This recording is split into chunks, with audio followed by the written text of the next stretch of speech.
परिणाम भोगना ही होगा।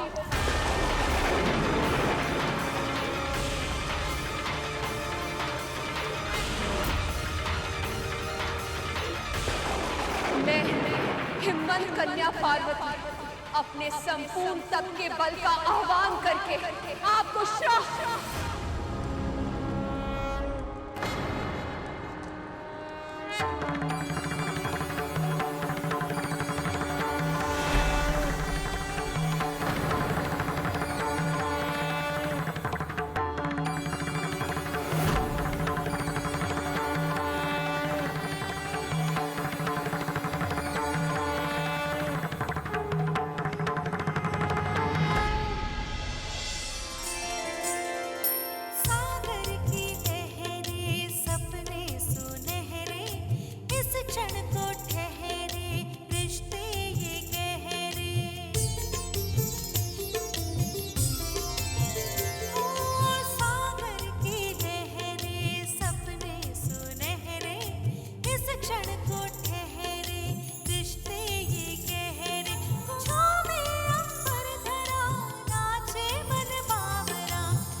समय अवश्य लगा, पर ये मिलन होकर ही रहा। नारायण नारायण। पुष्पों के सब दल, सरिता की कलकल, मेघों का काजल, अंबर व जल थल।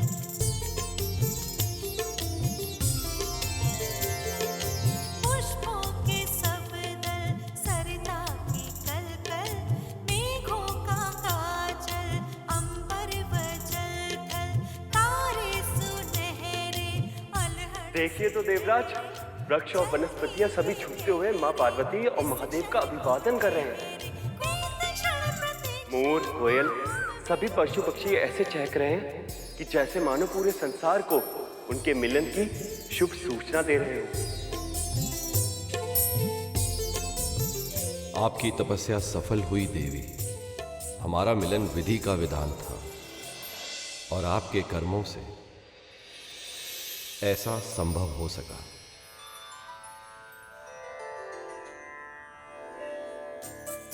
सहस्त्रों वर्षों से इतनी प्रतीक्षा करने के बाद, अनेक कठिनाइयां और चुनौतियों के बाद अब जाके हमारा मिलन हुआ है देवी।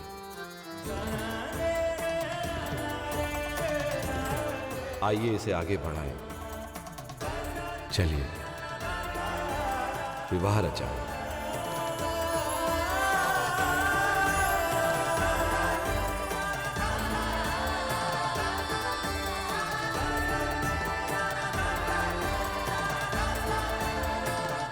मुझे क्षमा कीजिए महादेव,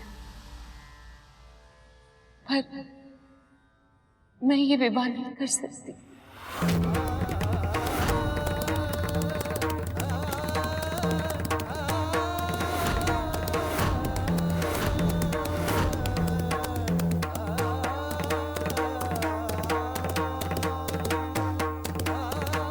अब कौन सी बाधा खड़ी हो गई? माँ पार्वती मना क्यों कर रही हैं? क्या हुआ पार्वती? मैं नहीं मान सकता कि आपको मुझसे विवाह रचाने में रुचि नहीं है। सत्य तो ये है महादेव कि आपको पाने के लिए मैंने घनघोर तपस्या की है। आपको पति के रूप में प्राप्त करना ही मेरे जीवन का लक्ष्य है। पर मैं ये नहीं भूल सकती कि आपकी प्रिय होने के साथ साथ मैं अपने माता पिता की पुत्री भी हूँ। विवाह से पूर्व मायके की लाज रखना मेरा धर्म है। मुझसे विवाह के लिए आपको मेरे माता पिता से अनुमति लेनी होगी महादेव।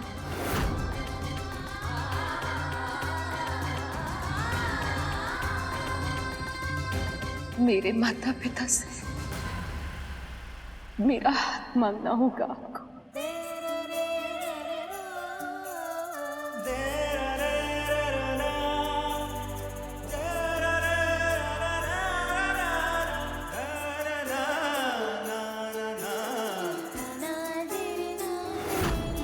विवाह के लिए देवी पार्वती की ये विशेष मांग सुनकर महादेव और अन्य देवी देवता सब सोच में पड़ गए।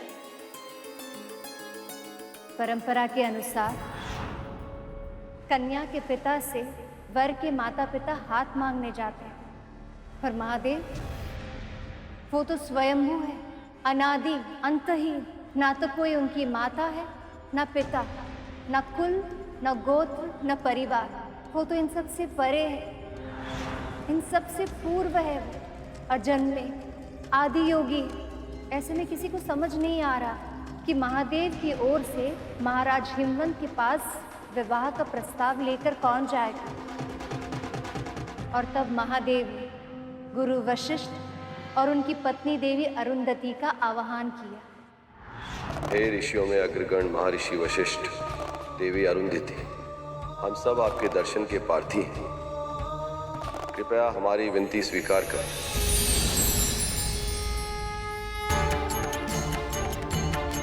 आप सब ऋषियों में सर्वप्रथम है महर्षि, सर्वाधिक सम्मानीय है।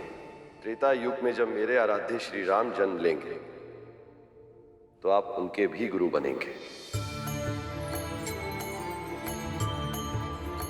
और गुरु की महिमा तो इतनी अधिक होती है कि यदि भगवान और गुरु एक ही स्थान पर हो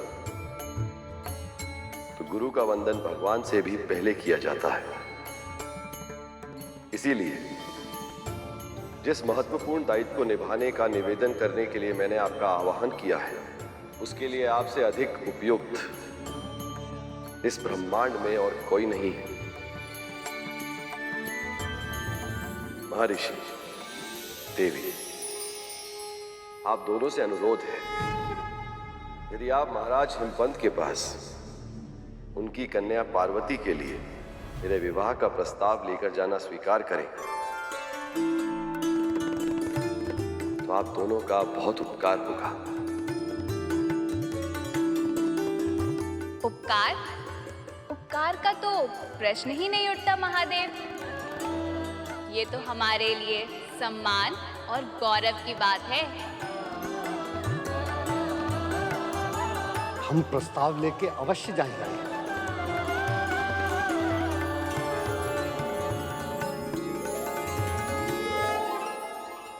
प्रेम की अधीरता में हृदय अनेक बार भावुक होकर चूक कर बैठता है, किंतु हमें अपनी पार्वती पर पूर्ण विश्वास है। अपने जीवन साथी के चुनाव का निर्णय सोच समझकर ही लिया होगा। इसलिए मुनिवर, हमारा यह मानना है कि अब इस विवाह में और विलंब नहीं होना चाहिए।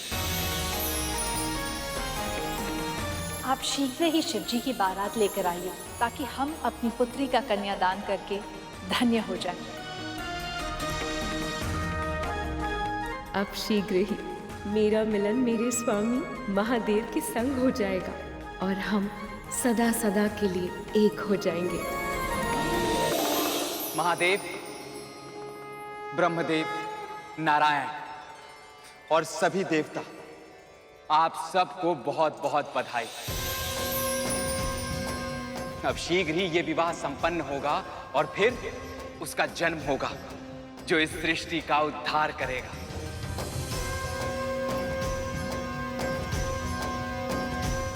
ये तो आपने बहुत ही शुभ समाचार सुनाया है महर्षि। मुझे इतनी प्रसन्नता का अनुभव हो रहा है कि समझ ही नहीं आ रहा, पांव भूमि पर टिक क्यों नहीं रहे। हम सबकी भी यही अवस्था है श्रृंगी। अब हम शीघ्र ही अपने प्रभु की बारात लेके जाएंगे और माँ को उनके घर वापस लेके आएंगे।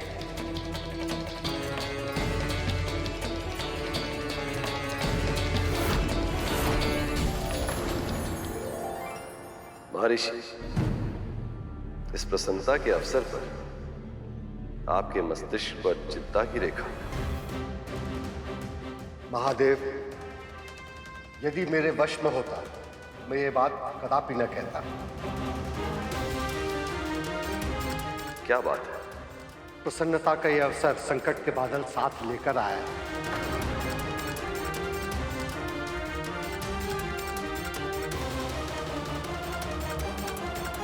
यदि महाराज हिमवंत और महारानी मैना ने देवी पार्वती का कन्यादान कर दिया तो अनर्थ हो जाएगा।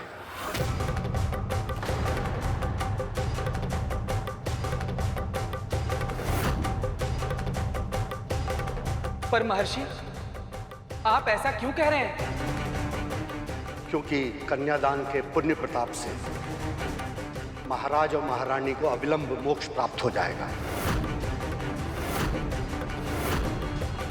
और यदि ऐसा हुआ तो इस संसार से हिमालय लुप्त हो जाएगा।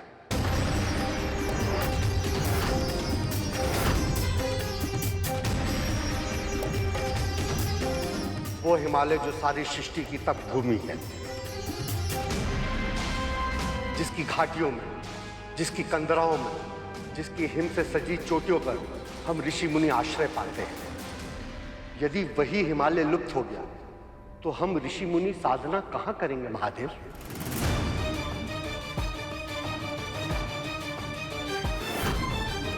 पर महर्षि, उनका कन्यादान करना अति आवश्यक है, अन्यथा विवाह नहीं होगा और उसके बिना तारकासुर के संहारक का जन्म भी नहीं हो पाएगा।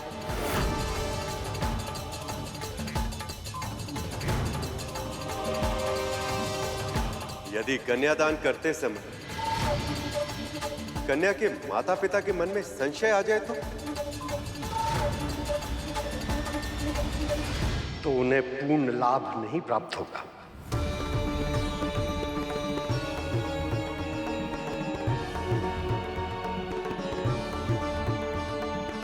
और ऐसे में महादेव का विवाह भी हो जाएगा और तपोभूमि भी सुरक्षित रह जाएगी।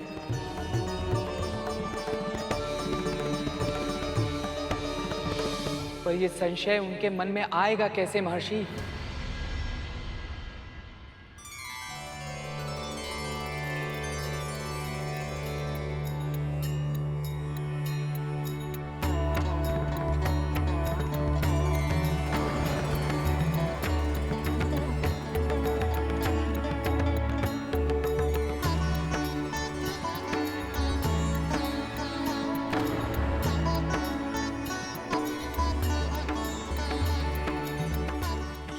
ये आप सब लोग मेरी तरफ क्यों देख रहे हैं? क्योंकि ये कार्य केवल आप ही कर सकते हैं देव ऋषि। मैं कैसे प्रभु? मैं कैसे करूंगा महाराज हिमवंत और महारानी मैना के हृदय में शंका उत्पन्न। यदि ऐसा करने में कहीं मैंने महादेव और पार्वती के मिलन में कोई विघ्न उत्पन्न कर दिया तो? भोजन कक्ष में सब कुछ ठीक चल रहा है ना? जी महाराज। प्रीति भोज में कोई समस्या नहीं आनी चाहिए। जी। स्वागत के लिए फूलों की कमी नहीं होनी चाहिए। जी महाराज। और तुम इधर उधर घूम रहे हो, जलपान की व्यवस्था हो गई है ना? जी महाराज। कमी नहीं होनी चाहिए। जी।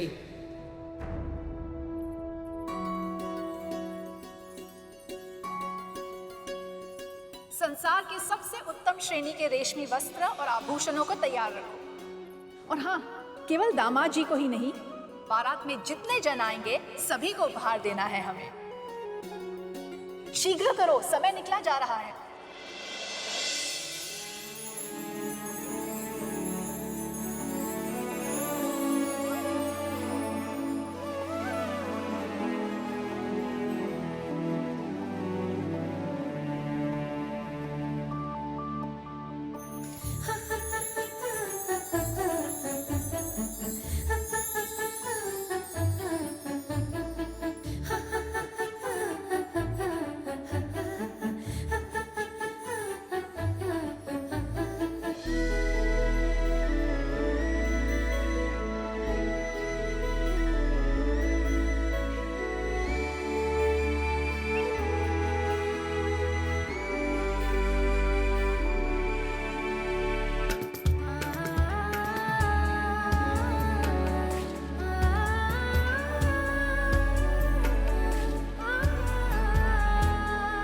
सखी, महादेव आपको देख के तो सारी सद्बुद्ध भूल ही जाएंगे। सद्बुद्ध की बात ही नहीं है जया। आनंद तो तब आएगा जब महादेव चैतन्य अवस्था में ये स्वीकार कर ले कि संसार की सर्वश्रेष्ठ सुंदरी हमारी देवी पार्वती है।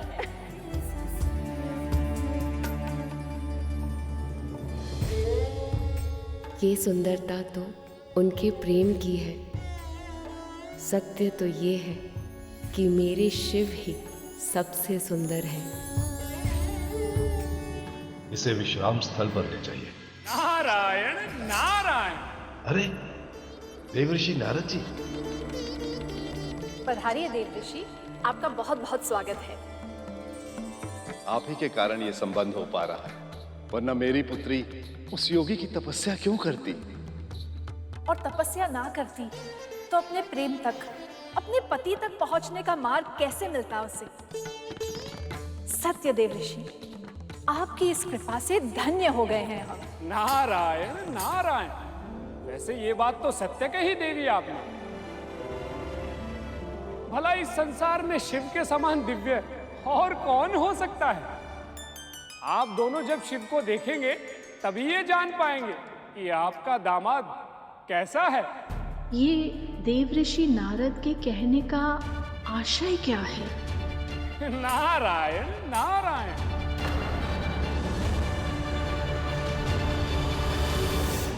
इस संसार में शिव के समान दिव्य और कौन हो सकता है? आप दोनों जब शिव को देखेंगे तभी ये जान पाएंगे कि आपका दामाद कैसा है। आपके इस कथन से मेरे भीतर उत्सुकता जागृत हो रही है देवऋषि। मैंने शिवजी को कभी देखा नहीं, बस पार्वती के मुख से उनके बारे में सुना है। वो कैसे हैं देवऋषि? उनके सुदर्शन रूप का वर्णन तो मैं भी नहीं कर सकता। वैसे बारात निकल चुकी है, कुछ ही समय में यहाँ आ जाएगी। आप स्वयं ही देख लीजिएगा। आपका दामाद, आपकी पुत्री का जीवन साथी कितना अनोखा है, कितना अद्भुत है, कितना दिव्य है। इनके हृदय में शंका तो उत्पन्न कर दी है मैंने। देखते हैं इसका परिणाम क्या होगा। मेरी पुत्री ने जिसे अपना वर चुना है, अवश्य ही वो अति रूपवान होगा। साज सज्जा से सुशोभित होकर जब वो मेरी पुत्री से विवाह करने आएंगे तो समस्त सृष्टि उनके सौंदर्य को निहारती रह जाएगी।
मुझे उस क्षण की प्रतीक्षा है प्रभु, जब आप यहाँ शीघ्र ही बारात लेकर पहुँचेंगे।